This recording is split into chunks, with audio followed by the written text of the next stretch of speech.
ರೋಣ ಪಟ್ಟಣದಲ್ಲಿ ವಿಜೃಂಭಣೆಯಿಂದ ನಡೆದ ಶ್ರೀ ಸಿದ್ಧಸಾಧು ಶಿವಯೋಗಿಗಳ ಶತಮಾನೋತ್ಸವ ಮತ್ತು ಪುಣ್ಯಾರಾಧನೆ ಹಾಗೂ ನೂತನ ರಥೋತ್ಸವ ಧಾರ್ಮಿಕ ಹಾಗೂ ಸಾಂಸ್ಕೃತಿಕ ಪರಂಪರೆಯ ರೋಣ ನಗರದಲ್ಲಿ ಆಗಸ್ಟ್ 10ನೇ ತಾರೀಕು ಸೋಮವಾರ ಪರಮ ಪೂಜ್ಯ ಶ್ರೀ ಸಿದ್ಧಸಾಧು ಶಿವಯೋಗಿಗಳವರ ಶತಮಾನೋತ್ಸವ ಪುಣ್ಯಾರಾಧನೆ ಮತ್ತು ನೂತನ ಮಹಾರಥೋತ್ಸವ ಕಾರ್ಯಕ್ರಮವು ಅತ್ಯಂತ ಸದ್ಭಾವನೆ ಹಾಗೂ ವಿಜೃಂಭಣೆಯಿಂದ ನೆರವೇರಿತು.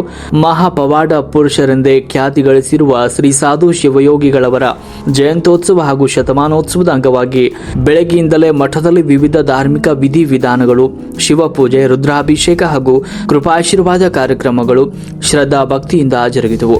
ಸಂಜೆ ನಡೆದ ನೂತನ ಮಹಾರಥೋತ್ಸವಕ್ಕೆ ಧರ್ಮಪ್ರಿಯ ಸದ್ಭಕ್ತರು ಅಪಾರ ಸಂಖ್ಯೆಯಲ್ಲಿ ಆಗಮಿಸಿ ರಥವನ್ನ ಎಳೆಯುವ ಮೂಲಕ ಭಕ್ತಿ ಭಾವ ಮೆರೆದರು. ರಥೋತ್ಸವದ ಉದ್ದಕ್ಕೂ ಭಕ್ತಾದಿಗಳ ಜಯ ಘೋಷ, ಭಜನೆ ಹಾಗೂ ಧಾರ್ಮಿಕ ಮಂಗಳವಾದ್ಯಗಳು ಮುಗಿಲು ಮುಟ್ಟಿದವು.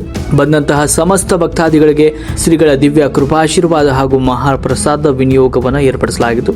ಎಲ್ಲ ಧಾರ್ಮಿಕ ಕಾರ್ಯಕ್ರಮಗಳ ಹಾಗೂ ಮಹಾರಥೋತ್ಸವದ ಯಶಸ್ವಿಗೆ ಶ್ರೀ ಸಿದ್ಧಸಾಧು ಶಿವಯೋಗಿಗಳ ಸೇವಾ ಟ್ರಸ್ಟ್, ಶ್ರೀ ಸಿದ್ಧಸಾಧು ಶಿವಯೋಗಿಗಳ ಯುವಕ ಸಂಘ ಹಾಗೂ ವಿವಿಧ ಭಜನಾ ಮಂಡಳಿಗಳ ಪದಾಧಿಕಾರಿಗಳು ಮತ್ತು ಯುವಕರು ನಿರಂತರವಾಗಿ ಶ್ರಮಿಸಿ ಸೇವೆ ಸಲ್ಲಿಸಿದರು. ಪಟ್ಟಣದ ಪ್ರಮುಖರು ಹಾಗೂ ಸುತ್ತಮುತ್ತಲಿನ ಹಳ್ಳಿಗಳ ಸಾವಿರಾರು ಭಕ್ತರು ಈ ಅಭೂತಪೂರ್ವ ಧಾರ್ಮಿಕ ಮಹೋತ್ಸವದಲ್ಲಿ ಪಾಲ್ಗೊಂಡು ಪುನೀತರಾದರು.